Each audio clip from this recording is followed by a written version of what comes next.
We. If you had nothing to do with it, Mr. Patel, why did you tell Steve Bannon and all his listeners that you did? That's why it says we, as you highlighted. Yeah, and you're part of the we, right? When you say we, that includes you, doesn't it, Mr. Patel? Not in every instance. Well, that's new. So when you said we, you didn't really mean you. Is that your testimony? Not unless you have a new definition for the word we. Oh, okay. I always thought we included the person who pronounced the word. All the documents at Mar-a-Lago. Did you claim that? In what proceeding? To the public, ever. Did you tell anyone that Donald Trump declassified all the documents at Mar-a-Lago? From publicly available information, President Trump issued a declassification order on a variety of materials. No, I'm just asking you, did you tell the public? Did you tell anyone? Did you make the claim?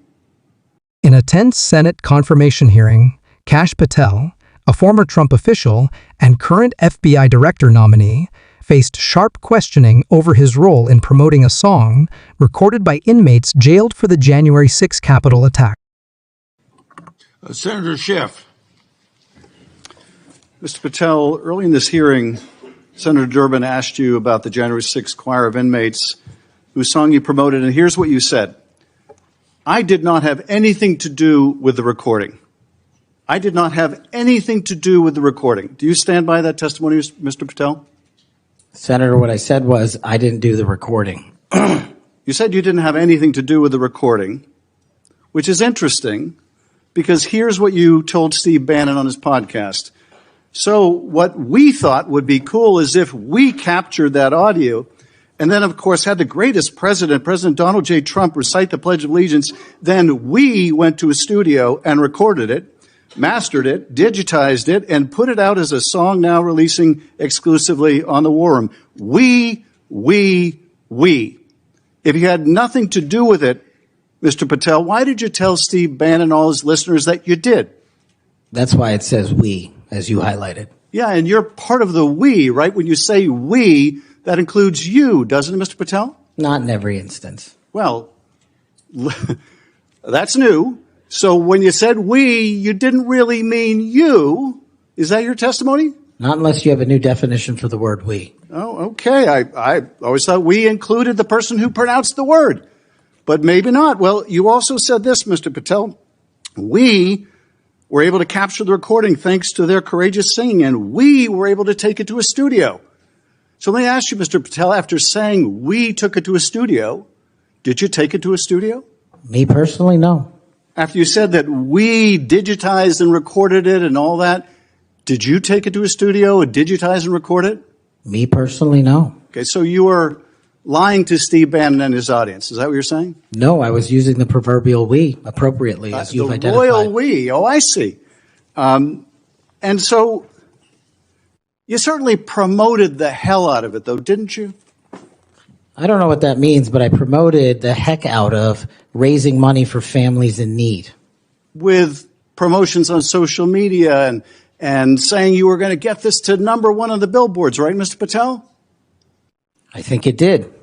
Yes, it did. Yes, it did. Isn't that great? People who violently attack police have a #1 song thanks to you, Mr. Patel. That's something to be really proud of. Now, you've claimed, Mr. Patel, you didn't know about any of these people in the choir. Is that right? I did not know about the violent offenders, and I did not participate in any of the violence in and around January 6th. Tell me, Mr. Patel, what due diligence did you do to find out who was in the choir before you promoted their beautiful music? These people who assaulted law enforcement.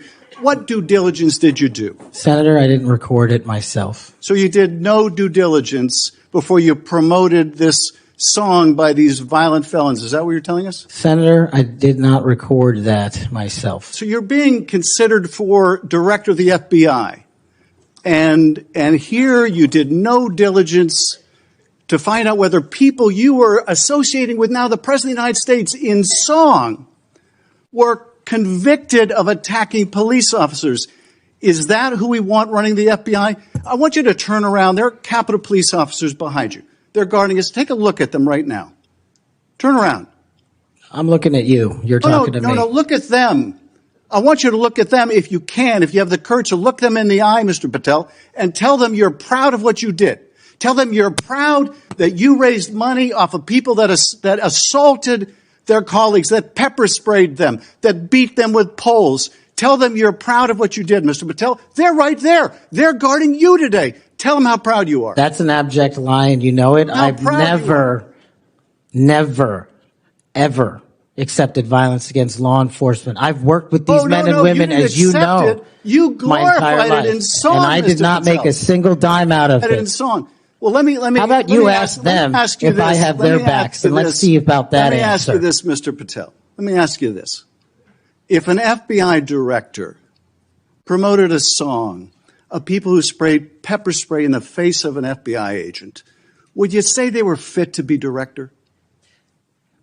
Mr. Schiff? Yes or no? Would they be fit to be director? I am fit to be the director of the FBI.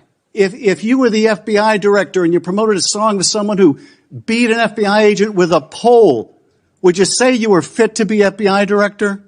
Mr. Schiff, I am fit to be FBI director based on my 16 years in government service. And yet you did all these things, Mr. Patel. You can say, oh, I support law enforcement. I decry violence against law enforcement. You could say all that.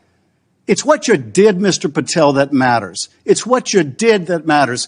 Well, let me ask you about something else that you did, Mr. Patel. Did you claim that Donald Trump declassified all the documents at Mar-a-Lago? Did you claim that? In what proceeding? To the public, ever. Did you tell anyone that Donald Trump declassified all the documents at Mar-a-Lago? From publicly available information, President Trump issued a declassification order on a variety of materials. No, I'm just asking you, did you tell the public, did you tell anyone, did you make the claim that Donald Trump had declassified those hundreds of classified documents that were at Mar-a-Lago? Did you make that claim publicly? From my best of my recollection, I said President Trump issued a declassification order to a large number of documents. Yeah, and were you present when he declassified all the Mar-a-Lago documents? Though Patel claimed he had nothing to do with the recording, Senator Adam Schiff presented a podcast clip in which Patel described how he recorded, mastered, and released the track featuring former President Donald Trump. Patel attempted to defend his use of the term "we," but failed to explain his exact involvement. Schiff also pressed Patel on whether he investigated the backgrounds of the inmates, some of whom were convicted of assaulting police officers, before promoting the song. Patel admitted he did no due diligence.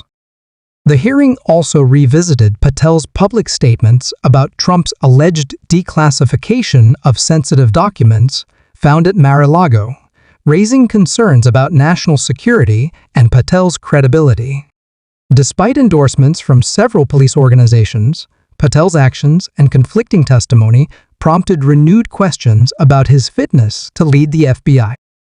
Senator, I'm not saying he declassified all the Mar-a-Lago documents. I said President Trump declassified a large number of documents, and I would hope this committee and the rest of Congress would want to get those documents to the American people. Mr. Patel, before a president or anyone declassified documents, wouldn't you want to know whether making the public would cause sources to be killed? Wouldn't you want to know that before you just declare they're all declassified? Wouldn't that be the responsible thing for a president to do? It was the responsible thing for us to do. That's why we declassified the Nunes memo. And did Donald Trump declassify? And no one died. And did Donald Trump ever ask any of the agencies who produced those documents whether declassifying them would put people's lives at risk? Did he ever do that to your knowledge, Kash Patel? I don't know that he didn't. Do you? No, that's the problem, isn't it? That's the problem, isn't it? So let me just ask, Mr. Chairman, if you would, Mr. Patel has said he has no problem. He would support the release of his grand jury testimony in that case. I would ask you, Mr. Chairman, ranking member, to join me in requesting, with Mr. Patel's approval, the release of those grand jury transcripts. And I would also ask Mr. Patel whether you support the release of Volume 2 as it pertains to you of the special counsel's report. Any reference to you in the report, to your truthfulness, will you support the release to this committee of those sections of Volume 2 of special counsel's report? I support following the law and providing whatever information the law requires. Well, you said to the Wall Street Journal that you support transparency. Here's your chance, Mr. Patel. Do you support release of that to this committee? Yes or no? Your time's up. Before I call on Senator Tillis, I have letters here from law enforcement groups representing 310,000 officers supporting Mr. Patel's nomination. And they'd be like the Association of Police Organizations, National Police Association, United Federation of Police Officers, Police Benevolent Association, United Coalition for Public Safety. I'll put these in the record.